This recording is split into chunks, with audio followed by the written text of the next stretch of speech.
நிறைய பேர் இன்னைக்கு நிறைய பேர் யோசிச்சுட்டு இருப்பீங்க. சில பேர் வந்து ஜான்வரியில் பண்ணலாம்னு நினைப்பீங்க. நான் எப்பவுமே கேட்கறது ஒன்று தான்,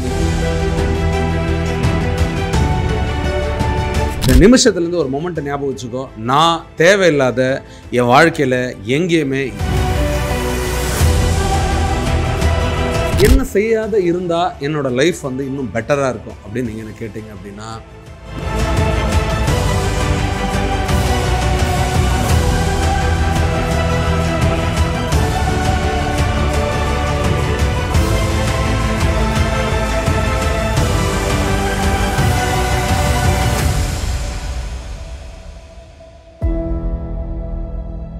புது வருஷம் வரப்போது மச்சான், நான் சத்தியமாக குடிக்கவே மாட்டேன். இந்த வருஷத்தில் இனிமேட்டாவது நான் வந்து சத்தியமாக சொல்கிறேன், என் டைம் வேஸ்ட் பண்ண மாட்டேன். தேவையில்லாத படம் பார்த்துன்னு சினிமா பார்த்துன்னு காசை வேஸ்ட் பண்ண மாட்டேன். தேவையில்லாத ஃப்ரெண்ட்ஸு கூட போய் குடிச்சின்னு சுற்ற மாட்டேன், ஊர் சுற்ற மாட்டேன். நான் வந்து ஃபிகரு பொண்ணு இந்த மாதிரிலாம் எல்லாத்தையும் விட்டுட்டு என் வாழ்க்கையில் இனிமேட்டு ஏதாவது ஒன்று பண்ணணுமாமா மச்சான்னு சொல்லி நிறைய பேர் இன்னைக்கு நிறைய பேர் யோசிச்சுட்டு இருப்பீங்க. சில பேர் வந்து ஜான்வரியில் பண்ணலாம்னு நினைப்பீங்க. நான் எப்பவுமே கேட்குறது ஒன்று தான், நீ வந்து இன்னைக்கு உன்னால் பண்ண முடியலன்னா வாழ்க்கையில் என்றைக்குமே பண்ண முடியாது. If you are not doing it today, now you can never. திரும்பி எப்பவுமே பண்ண முடியாது. சார் என்ன பண்ணணும் இந்த வருஷத்தில் வரும்போது? சார் இப்போயே சொல்கிறேன், என்ன பண்ணணுன்றதெல்லாம் விட்டுறலாம், இன்னுமேட்டாவது என்ன பண்ண வேணான்றதை பேசிப்போம். சரி, இந்த வர வருஷத்துலேருந்து இந்த நிமிஷத்துலேருந்து ஒரு மொமெண்ட்டை ஞாபகம் வச்சுக்கோ. நான் தேவையில்லாத என் வாழ்க்கையில் எங்கேயுமே யாரையுமே நான் நம்ப போகிறதில்ல. சரி, இப்போ நீ நம்பினா தானே அவன் உன்னை ஏமாத்துறான். நான் உன்னை நம்பினே நீ என்னை ஏமாத்திட்டே ஃபீல் பண்ணுறதுக்கு நம்பவே நம்பாத யாரையும்.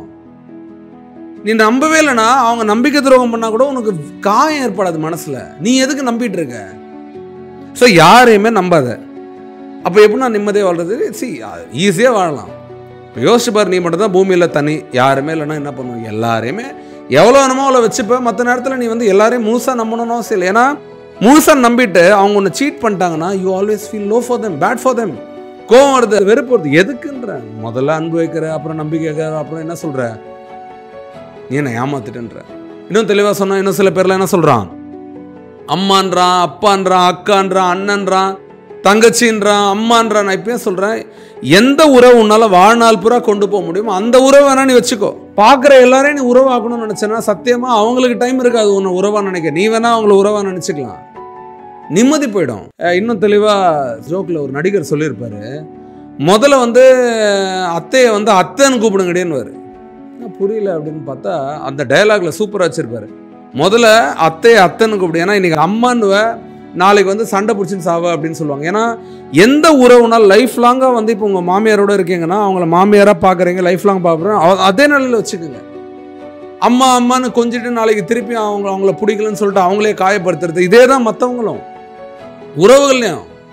உன்னால் அந்த ரிலேஷன்ஷிப் உன்னால் லைவாக லாங்காக வச்சுக்க முடியும்னா அதை நீ வச்சுக்கோ. இல்லைன்னா அதுக்கிட்ட இருந்து கொஞ்சம் தூரம் இருக்கிறது நல்லது. சரி, வேற என்னன்னா நான் பண்ணக்கூடாது வருகின்ற வருஷத்தை? சரி, நான் இப்போயே சொல்கிறேன், தேவையில்லாத எதுலேயுமே உன்னோட காசை வீணடிக்காது. பெரிய ஹோட்டலாக இருக்கட்டும், சீட்டு கட்டாக இருக்கட்டும், கேமாக இருக்கட்டும், ஆப்பாக இருக்கட்டும், வீட்டில் தேவையில்லாத பொருட்களாக இருக்கட்டும், இதெல்லாம் எதுவுமே வாங்காது. உன்கிட்ட இருக்கிற கொஞ்சம் காசை சேர்த்து வை, ஏதோ ஒன்று உருப்படியாக லைஃப்பில் பண்ணு. ஓகே, இது 2. 3வது என்ன பண்ணணும் அப்படின்னா, படி. அட்லீஸ்ட் 5 லைனாவது ஒரு நாளைக்கு படி. ஒரு புது புக் எடுக்கிற 5 லைன் படி போதும், அதுக்கு மேலே வேணாம். எவ்வளோக்கு எவ்வளோ படிக்கிறையோ சப்கான்ஷியஸாக உன்னோட அறிவை வந்து விஸ்தாரமாகிட்டே இருக்கும். உன்னோட டீப் நாலேஜ் எல்லாத்துலேயுமே வந்து வளர்ந்துக்கிட்டே இருக்கும். உனக்கே தெரியாது இவ்வளோ தூரம் வளர்ந்துருச்சு அப்படின்னு. அடுத்தது என்ன பண்ணக்கூடாது? சரி, நடிக்கக்கூடாது படிக்கிறேன்னு சொல்லிட்டு புக்கை திறந்து வச்சுக்கிட்டு நான் படிக்கிறேன்னு சொல்லிட்டு ஏமாத்துறதோட புக்கை முடிச்சுட்டு வேறு ஏதாவது உருப்படியாக பண்ண, விளையாடு, வெளியே போ, ஃப்ரெண்ட்ஸ் கிட்ட பேச, ஒன்றும் தப்பே இல்லை. அடுத்தது என்ன செஞ்ச ஆபத்து வந்துடும் அப்படின்னா, ஒருத்தர் இருக்கும் போது அவங்கள பற்றி பேசிக்கோ, அவங்க இல்லாத போது அவங்கள பற்றி பேசாத, பின்னாடி போய் பேசாத. எது வந்தாலும் முன்னாடி பேசிக்கோ. அவங்களுக்கு ஆபத்து தர விஷயம் வந்தால் நிச்சயமாக அவங்ககிட்ட கூப்பிட்டு அவங்ககிட்ட நேரடியாக பேசிக்கோ. உனக்கு ஆபத்துன்றதால அது அமைதியாக இருந்துடாது நாளைக்கு. ஏன்னா உனக்கு ஆபத்து இல்லைன்னு நினைக்கிற ஏதோ ஒரு விஷயம் நாளைக்கு உனக்கு ஆபத்தாக முடிஞ்சிடும். அதனால என்றைக்குமே ஞாபகம் வச்சுக்கோ, உன்னை சுற்றி எவ்வளோக்கு எவ்வளோ நீ உண்மையாக இருக்கியோ அவ்வளோக்கு எவ்வளோ உன்னோட லைஃப்பில் நீ ஹாப்பியாக இருப்பது நான் ஸ்ட்ராங்காக நம்புகிறேன். வேற என்ன செய்யாத இருந்தால் என்னோட லைஃப் வந்து இன்னும் பெட்டராக இருக்கும் அப்படின்னு நீங்கள் என்ன கேட்டீங்க அப்படின்னா, முடிஞ்ச அளவுக்கு உங்களோட டைமை மேனேஜ் பண்ண கற்றுக்கங்க. வருகின்ற வருஷத்தில் டைம் எப்படி மேனேஜ் பண்ணுறது அப்படின்னா, உன்னோட எண்ணங்களை நீ முதல்ல மேனேஜ் பண்ணு. Thoughts management. எங்கே டைம் அதிகம் வேஸ்ட் ஆகுதுன்னா ஓவர் திங்கிங்கில் போகுது. தேவையில்லாத விஷயத்தை திங்க் பண்ணுற, தேவையில்லாத விஷயத்தில் டைம் ஸ்பெண்ட் பண்ணுற. அதை முதல்ல மேனேஜ் பண்ணனாலே உன் டைம் தானே மேனேஜ் ஆகிடும். So believe that I am not going to manage time, seconds, இதெல்லாம் நான் பண்ண போதில்லை. I am going to manage my thoughts. என்னோடய எண்ணத்தை நான் மேனேஜ் பண்ண போகிறேன். அதுதான் என்னோடய லைஃப் இன்னும் பெட்டராக போகுது. ஓகே, ஸோ இந்த டிப்ஸ் எல்லாம் எடுத்துக்கிட்டு நிச்சயமாக அடுத்த வருஷம் நம்ம கால் எடுத்து வைப்போம். வருகின்ற வீடியோஸில் இன்னும் நிறைய டிப்ஸ் தரேன். இன்னும் நான் பெட்டராக அந்த வருஷங்களை நான் கொண்டு போனோம் அப்படின்னா கீழே இருக்கிற எல்லா வீடியோஸையும் போய் பாருங்கள். இதுக்கு முன்னாடி போட்ட எல்லா வீடியோஸும் நிறைய நாலேஜ் உங்களுக்கு கிடைக்கும். Thank you so much.